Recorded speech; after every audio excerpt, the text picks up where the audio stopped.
If you look at Sri Lanka's biodiversity and especially the biodiversity related vulnerabilities, how have you seen that progress?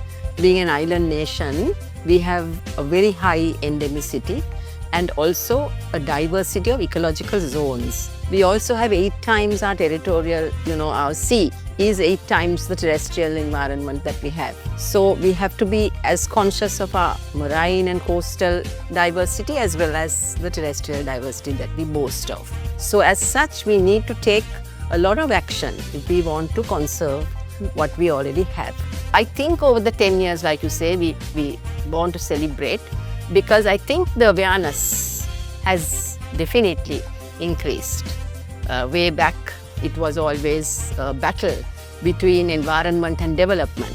But today, I see a much bigger synergy between the two sectors. So that's why we are celebrating. Awareness has definitely increased. If you talk about the other aspects of the synergy in terms of action towards conserving, how has that progressed? There are lots and lots of laws, and together with that, we also have policies. We also have age-old tradition of conservation. We have protected areas. A large percentage of our country is protected by the Fauna and Flora Protection Ordinance and the Forest Ordinance. And legislation and the protection have been a real big part in the past. It's a multi-dimensional, multi-sectoral, entities like the state, the private sector, the communities. Communities depend on biodiversity. All these elements have to come together as an integrated force if we were to protect our biodiversity. So even though we have had a strong legislative background, a strong policy framework, we still have a lot to do by way of implementation. So slowly the field is moving from just being a legislator, to a more integrated, type of action that is now more prevalent in the space, in the biodiversity space. The economy and ecology, Sri Lanka needs to work on both. We spoke about all of this and more with Shiranee Yasaratne. Stay tuned.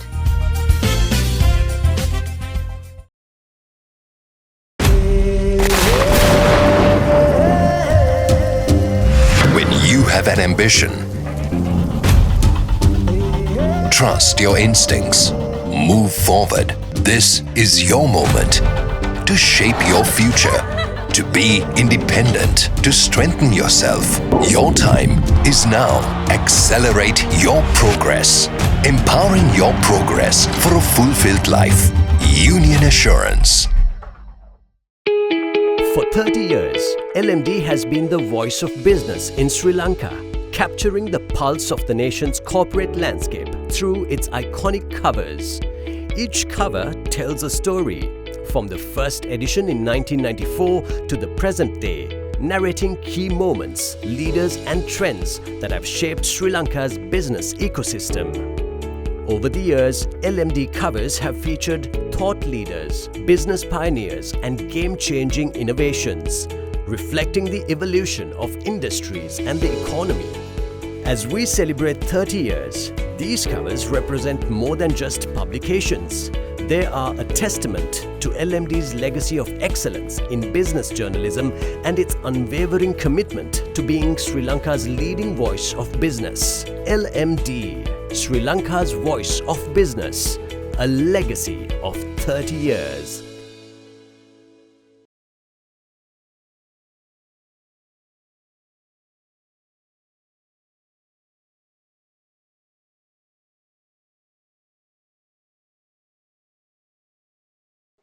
Hello and welcome to LMDtv. The topic of conversation today is conserving biodiversity, and I'm here with the Senior Technical Advisor of Biodiversity Sri Lanka, Shiranee Yasaratne. Welcome to our show. Thank you so much. To start off, it's a big year for Biodiversity Sri Lanka. You are celebrating 10 years. Congratulations.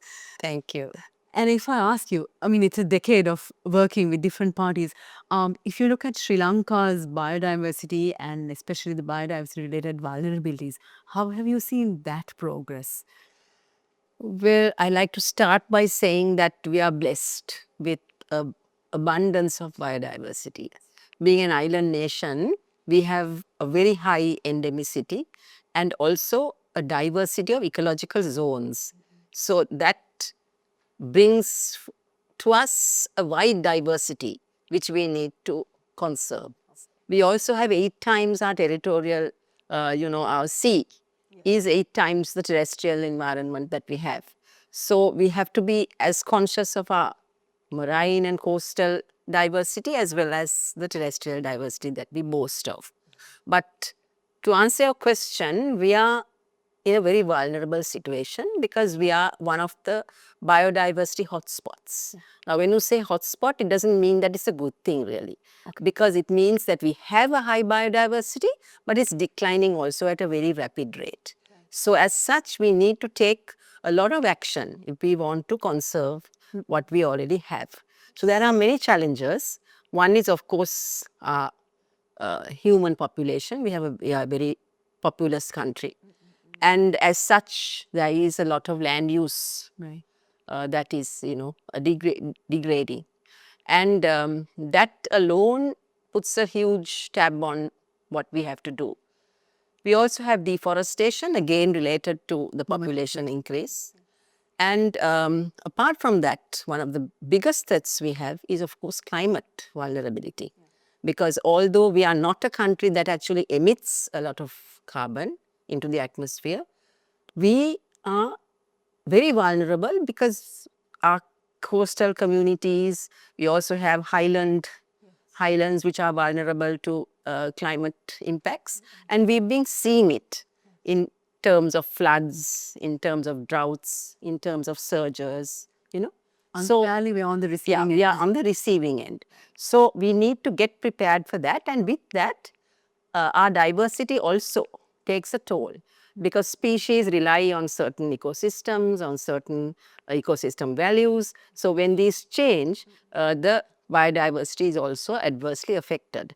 With that comes other things like agricultural, problems, because the food security gets affected.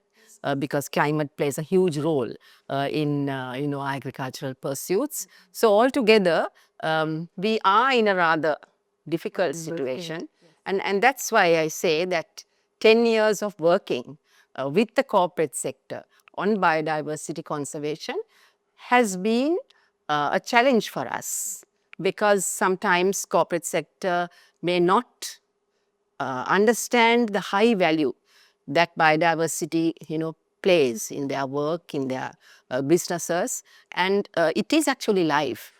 Because without biodiversity, there is no life. So I think over the 10 years, like you say, we want to celebrate, because I think the awareness has definitely increased. Way back, it was always a battle between environment and development. But today, I see a much bigger synergy between the two sectors. So that's why we are celebrating. Lovely. And like you said, awareness has definitely increased. If you talk about the other aspects of the synergy in terms of action towards conserving, how has that progressed? Well, Sri Lanka has a lot of legislation, over 100 pieces that have a bearing on the environment.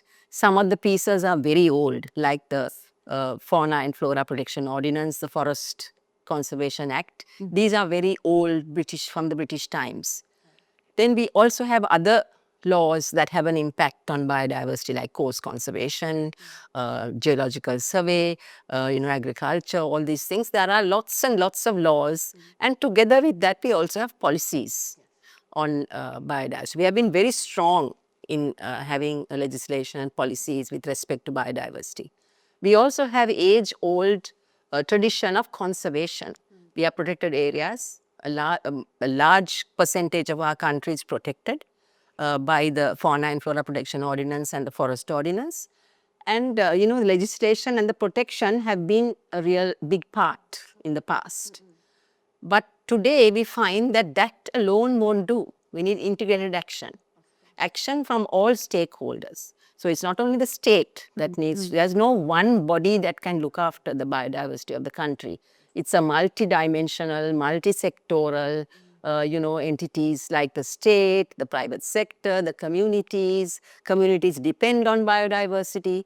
All these elements have to come together as an integrated force if we were to protect our biodiversity. So even though we have had a strong legislative background, a strong policy framework, we still have a lot to do by way of implementation.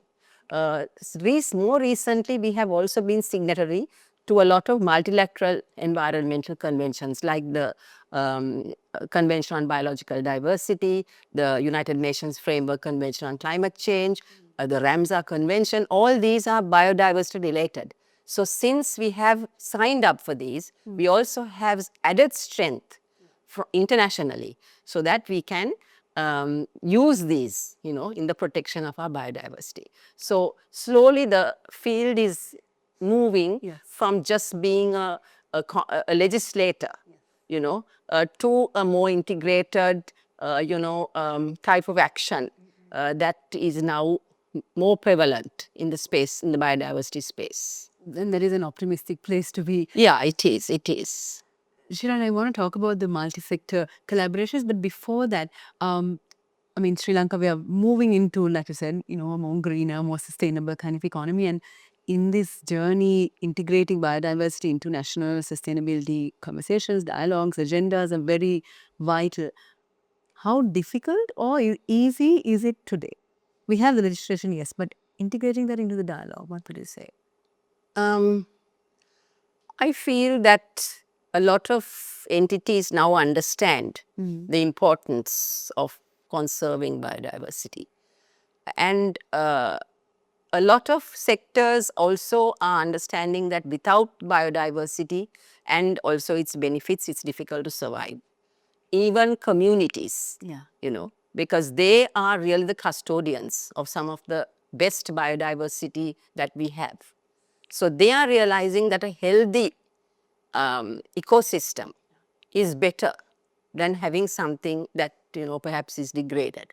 So they are also very much involved in the benefits that you can derive from biodiversity. The development process is also taking into consideration the environment, because for a long time now we've been having environmental impact assessments which actually look at biodiversity as well. And these are being brought in the implementation phases.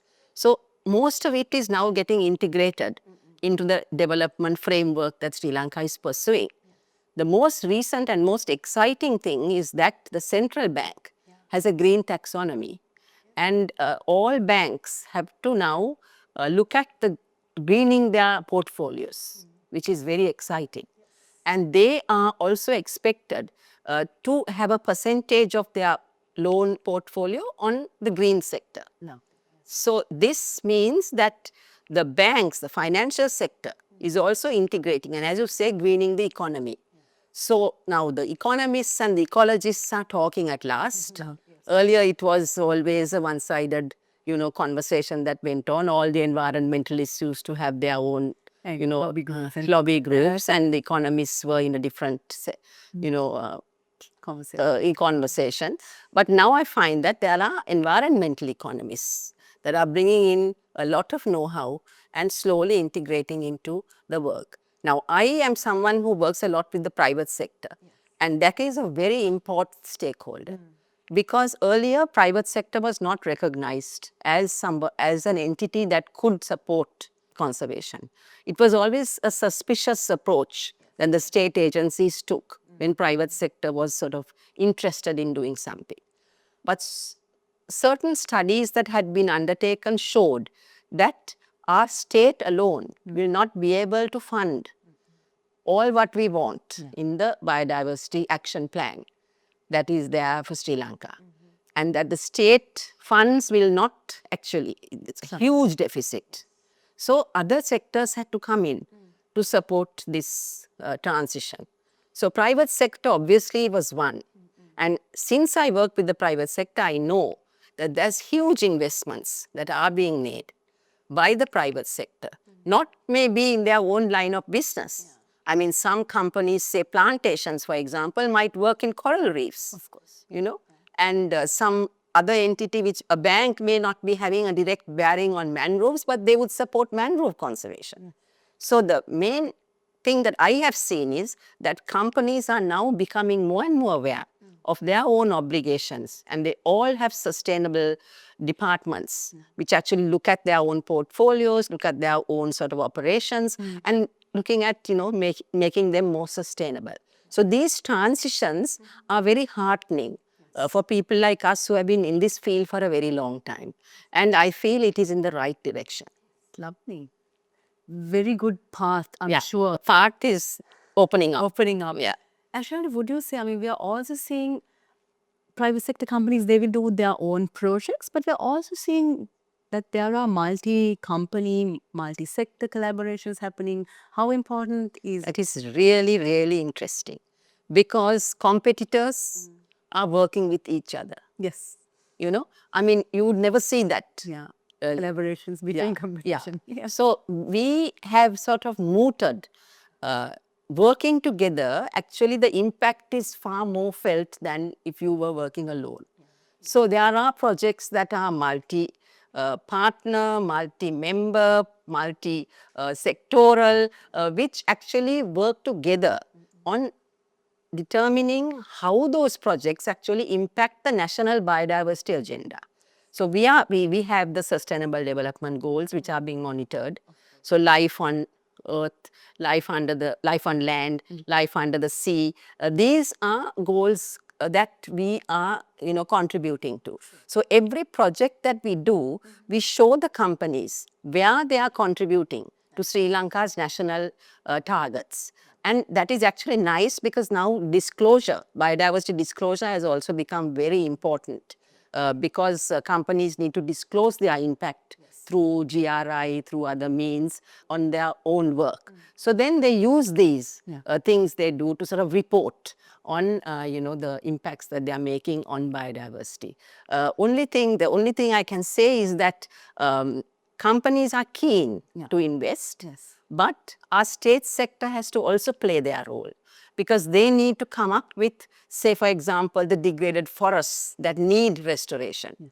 So companies are running around looking for spaces that they can work in. But the state is a custodian of most of our land.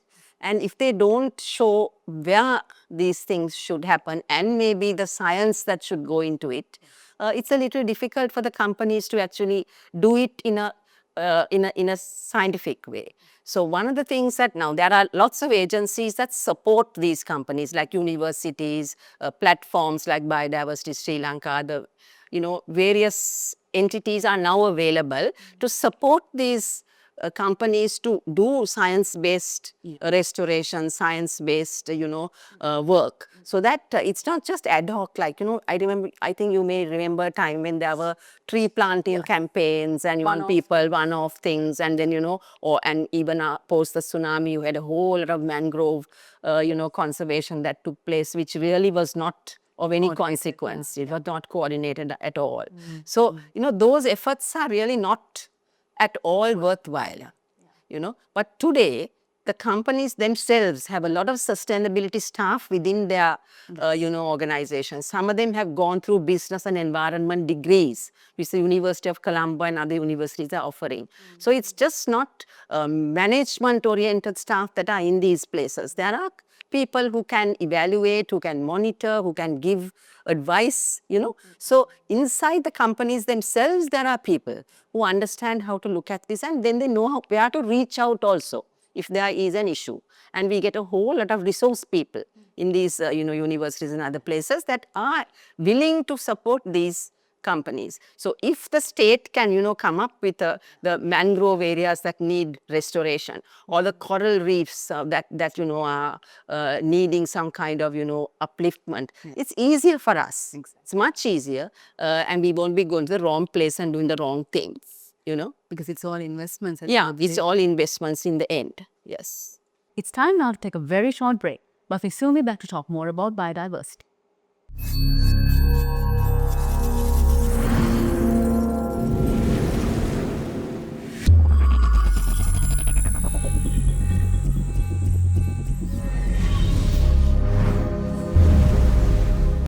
Display your brand message on digital screens at prime locations.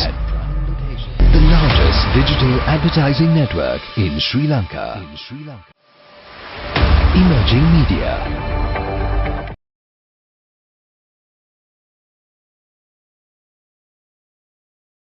Welcome back to the show. We're in conversation with the Senior Technical Advisor of Biodiversity Sri Lanka, Shiranee Yasaratne. Shiranee, in your previous answers, we spoke about the state, we spoke about registration. You also mentioned the private sector and communities. When you look at all the stakeholders, like you said, because multi-stakeholder collaboration is needed, which stakeholder parties do you think are yet to, apart from the state, yet to be more active? Well, I feel that the sector I work in, the private sector, you know, can do Okay.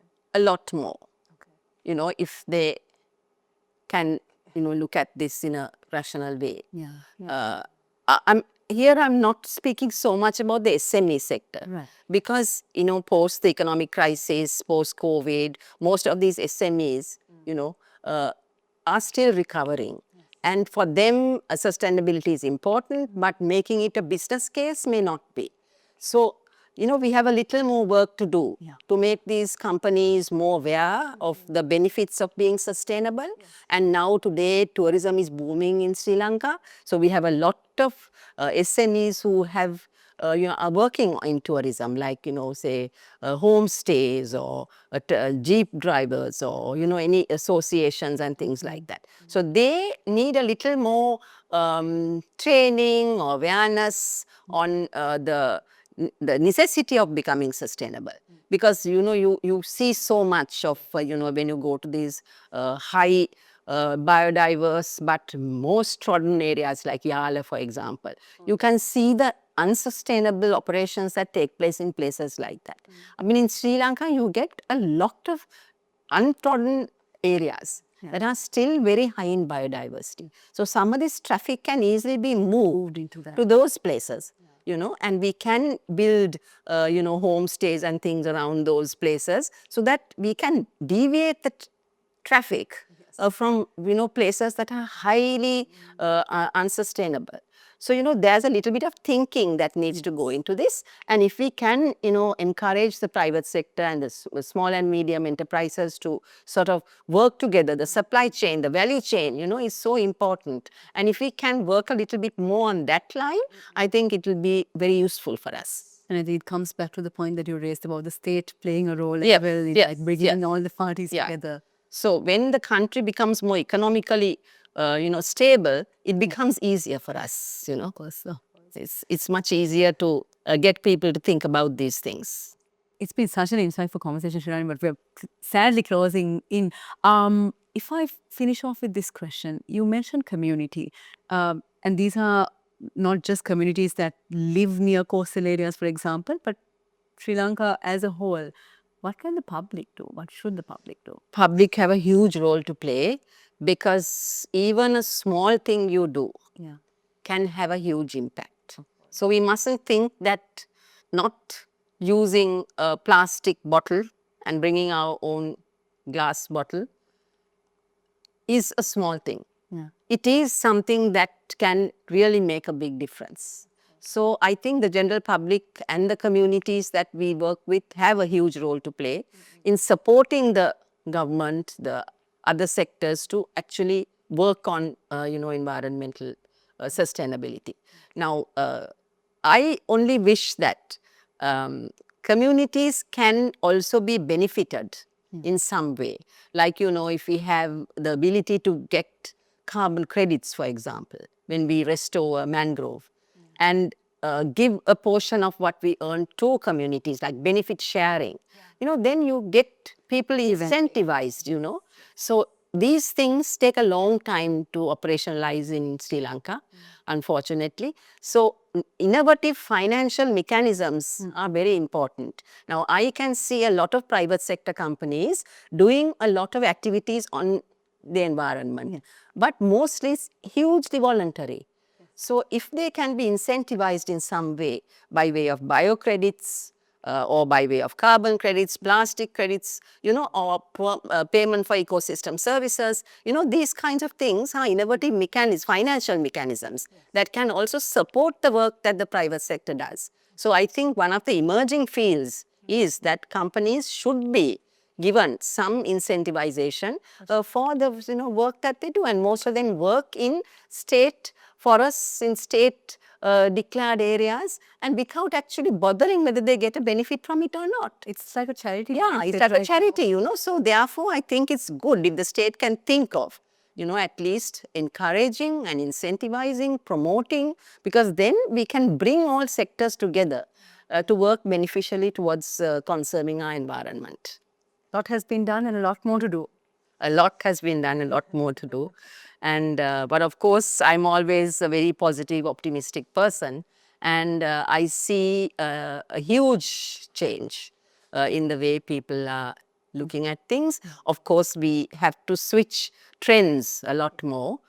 We can see certain trends in some of the species recoveries, these things that are going on. But there is a lot more because, sometimes, there is reverse decisions on very, very biodiversity prone rich areas where government declares these as areas for development purposes. Then there is a huge outcry, and then there's, so, we have to be strong about our land use policies and map them out and really make people aware of what they are without, having, cross dialogues and, things like that. So if everyone can play their part and, we work together, I think we can still save our precious biodiversity. Not too late. Yes. Thank you, Shiranee. It's been a lovely conversation. Thank you.